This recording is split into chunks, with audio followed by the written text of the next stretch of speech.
강민수가 말하는 남유다의 손민수를 고발한다.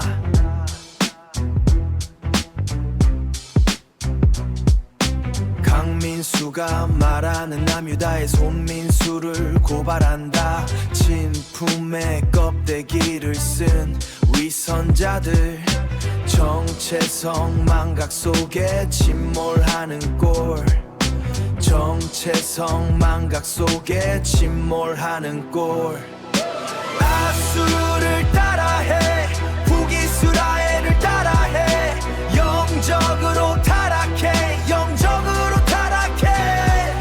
자신을 잃어버린 가짜들의 노래, 파국으로 치닫는 시대의 끝자락, 파국으로 치닫는 시대의 끝자락. 아수르의 그림자, 북이스라엘의 전철, 똑같이 걷는 그 길 끝엔 멸망뿐, 똑같이 걷는 그 길 끝엔 멸망뿐. 거울 속에 너는 누구인가? 따라쟁이 남유다 끝났다.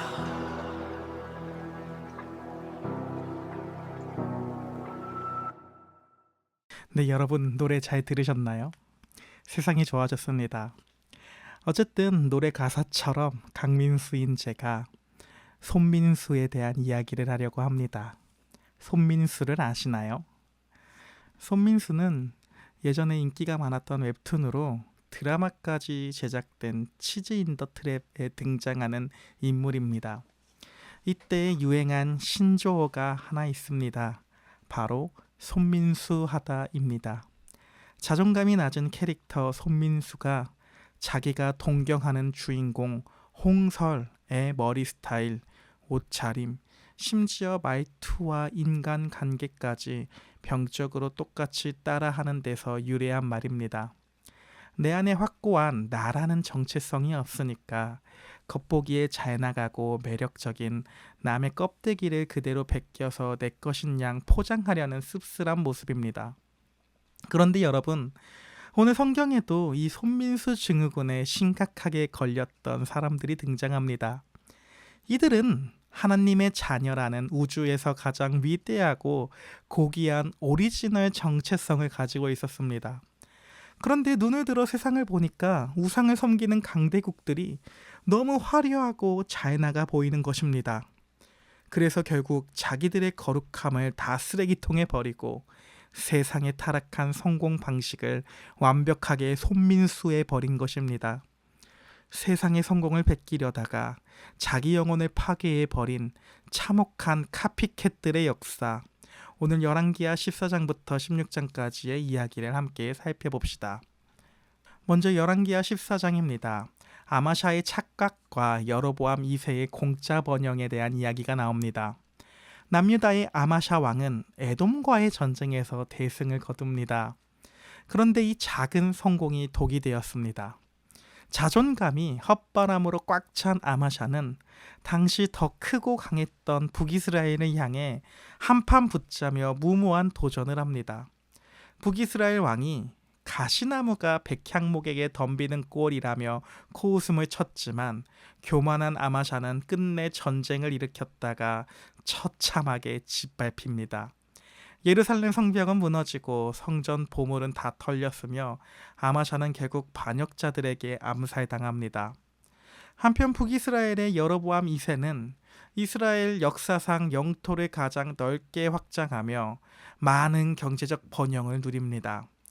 우상을 숭배하던 그가 어떻게 이런 복을 받았을까요? 성경은 아주 놀라운 이유를 말하고 있습니다. 여호와께서 이스라엘의 고난이 너무 심하여 도울 자도 없음을 보시고 이스라엘의 이름을 천하에서 지워버리지 아니하시려고 불쌍히 여기셔서 구원해 주신 것이었습니다. 이들에게 지금 주어진 성공은 그들의 능력이나 의로움 때문이 아니라 오직 하나님의 일방적인 불쌍히 여기심, 즉 하나님의 긍휼 때문에 주어진 공짜 번영이었습니다. 이렇게 열왕기하 14장의 이야기가 마칩니다. 이제 이어지는 15장에서는 나병, 피부병 환자가 된 유다 왕과 이스라엘의 회전문 왕조에 대한 이야기가 나옵니다. 남유다에서는 아샤랴 왕이 무려 52년 동안 나라를 다스리며 강한 나라를 만듭니다. 그러나 그 역시 성공에 취해 교만해집니다. 제사장만이 할 수 있는 성전의 분향을 자기가 직접 하겠다고 우기다가 결국 하나님의 심판을 받아 피부병이 생겨 죽는 날까지 별궁에 갇혀 지내는 신세가 됩니다. 왕이라도 하나님의 거룩한 선을 넘으면 심판을 피할 수 없음을 보여줍니다. 이 시기에 북이스라엘은 피 튀기는 막장 드라마가 일어나게 됩니다. 불과 30년 사이에 5명의 왕이 암살당하며 왕자의 주인이 바뀌는 회전문 왕조가 됩니다. 당시 아수르라는 무시무시한 초대형 강대국이 쳐들어오는데 이들은 나라를 외부로부터 지킬 생각은 안 하고 내부의 갈등, 즉 서로 권력을 잡기 위해 아수르에게 엄청난 은을 뇌물로 바치며 나라를 팔아넘깁니다. 북이스라엘, 이 나라는 하나님의 백성이라는 정체성은 온데간데 없고 그저 강대국의 바짓가랑이를 붙잡는 비참한 껍데기들만 남았습니다. 이제 열왕기하 16장 이야기입니다. 아하스 왕의 완벽한 손민수의 모습이 나옵니다. 재단을 손민수합니다. 이렇게 영적으로 타락한 손민수의 끝판왕이 바로 남유다의 아하스 왕의 모습에서부터 나옵니다. 아하스는 아람과 북이스라엘 연합군이 쳐들어오자 공포에 질려 자기 아들을 불태워 제물을 바치는 끔찍한 인신제사를 드립니다. 그리고 하나님을 의지하는 대신에 세계 최강의 일진이었던 아수르 왕에게 성전의 금은보화를 싹 다 갖다 바치며 나는 당신의 신하, 당신의 아들입니다. 제발 살려주세요 라고 구걸을 합니다. 그리고 아수르 왕을 만나러 다메섹에 갔다가 아하스의 눈이 뒤집히는 일이 발생합니다. 그곳에 있는 화려하고 웅장한 이방 신전의 제단을 본 것입니다. 와, 저거 대박이다. 저런 제단에 제사를 지내니까 아수르가 저렇게 짱을 먹는구나 라고 하는 것입니다. 아하스는 그 제단의 구조와 도면을 아주 디테일하게 그려서 예루살렘의 제사장에게 보냅니다. 내가 돌아갈 때까지 이 아수르의 제단과 똑같이 만들어 놓으라고 하는 것입니다. 그렇게 예루살렘에 돌아온 아하스는 수백 년 동안 이스라엘의 죄를 사해주던 거룩한 하나님의 놋제단을 구석으로 치워버리고 자기가 손민수해온 아수르의 짝퉁 제단을 성전 한가운데에 떡하니 세워버립니다. 강대국의 성공과 힘을 베끼기 위해 영혼의 중심인 정체성인 예배마저 완벽하게 팔아버린 참혹한 영적으로 타락한 그 절정에 대한 이야기가 나오면서 오늘 본문의 이야기가 마치게 됩니다. 이렇게 끔찍한 영적 손민수의 역사 가운데에서 우리는 우리를 살리시는 예수 그리스도의 복음을 어떻게 만날 수 있을까요? 첫째로는 껍데기를 복수하던 우리에게 진짜 정체성을 주신 예수님입니다. 아하스는 왜 아수르의 제단을 카피했을까요? 내 안에 여호와 하나님이라는 강력하고 흔들리지 않는 정체성이 없었기 때문입니다. 그래서 세상의 힘, 세상의 인테리어, 세상의 방식을 베끼면 나도 성공할 줄 알았던 것입니다. 사실 이것이 우리의 모습입니다. 하나님 자녀라는 고귀한 신분을 잊어버리고 세상에서 돈 많이 버는 사람, 잘 나가는 사람의 방식을 손민수하려고 우리는 시간과 영혼을 갈아 넣습니다. 그런데 예수님은 남의 껍데기를 부러워하는 우리를 위해 하늘에 있는 보좌를 버리시고 이 땅에 오셨습니다. 그리고 십자가에서 피 흘리심으로 우리가 더 이상 이 세상을 흉내낼 필요가 없는 가장 완벽하고 영광스러운 하나님의 자녀라고 하는 흔들리지 않는 오리지널 정체성을, 그런 도장을 우리에게 주셨습니다. 이러한 정체성을 우리는 생각해 보아야 할 것입니다. 둘째로 자격 없는 자에게 쏟아부어 주신 십자가의 은혜입니다. 북이스라엘의 여로보암 2세 시대의 이스라엘은 속은 완전히 썩었지만 겉으로는 최고의 번영을 누렸습니다. 아까 성경은 그 이유를 뭐라 말했나요? 도울자 없는 이스라엘을 불쌍히 여기사 그 이름을 지워버리지 않게 하시려고 그렇습니다. 이스라엘은 멸망받아 마땅했지만 오직 하나님의 일방적인 그 은혜 때문에 거저 구원을 받습니다. 이것이 바로 복음입니다.